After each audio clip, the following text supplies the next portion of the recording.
Friends, চলে এসেছি আজকে একটা অন্যরকম রান্না নিয়ে। না, অন্যরকম কিছু না, পাঙাশ মাছ। হ্যাঁ, আর মাছটা আজকে দারুণ খেতে হয়েছে।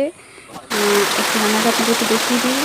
পাঙাশ মাছ বড় বড় করে কেটে নিয়েছিলাম, তাতে লবণ হলুদ ভালো করে মাখিয়ে নিয়ে, পাঙাশ মাছের একটা গন্ধ থাকে, সেটা তেলেরই হোক বা পাঙাশ মাছের নিজস্ব একটা গন্ধ, যেটা সবাই পছন্দ করে না। সেই জন্য একটা টিপস আছে এখানে, সেটা হচ্ছে মাছের যে লেবুটা মাখিয়ে নিন, লেবু মাখিয়ে নিলে মাছের থেকে গন্ধ কম বেরোবে।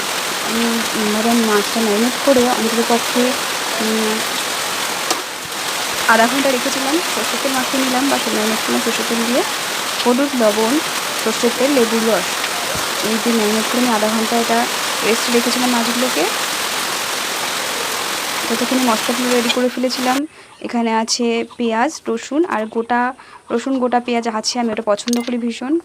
আচ্ছা, কড়াইয়ে সর্ষের তেল গরম করে নিলাম, আগে মাছগুলো ভেজে নেব। মাছের তেল গরম হতে হতে মশলাটা বেশি দিলাম, গোলমরিচ শুকনো লঙ্কা আর গোটা জিরে দিয়েছিলাম মশলাতে। মাছগুলোকে ভেজে নেব এপিট ওপিট করে। মাছটা কষা কষা হবে, ঝোল হবে না, সেই জন্য একটু মশলার পরিমাণটা একটু বেশি লাগছে। আর পাঙাশ মাছ এইভাবে রান্না করলে ভীষণ সুন্দর খেতে হয়। খেয়ে দেখবেন, খেলে কেমন হয় আমাকে জানাবেন। আচ্ছা, মাছ কিছু পরিমাণ ভাজা হয়ে গেছে, বাকিগুলো ভেজে নিয়ে আমি ফিরে এসেছি। আচ্ছা, কড়াইতে তেল দিয়ে দেব। আমি ছোট্টখাট্টো মানুষ, আমার মতো কিছু কাঁচা লঙ্কা এখানে পড়বে। প্রথমে দেব কালো জিরে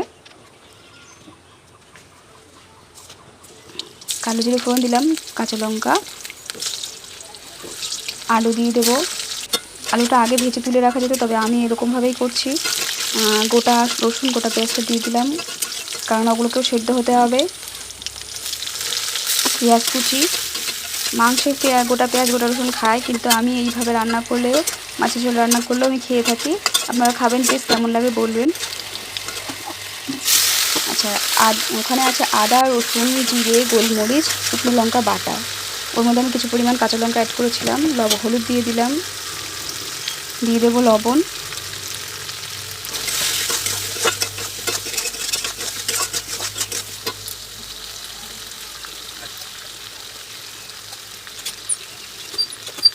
খুব ভালো করে কষিয়ে নেব। আপনারা দেখতেই পেয়েছেন মশলা থেকে তেল ছেড়ে দিয়েছে।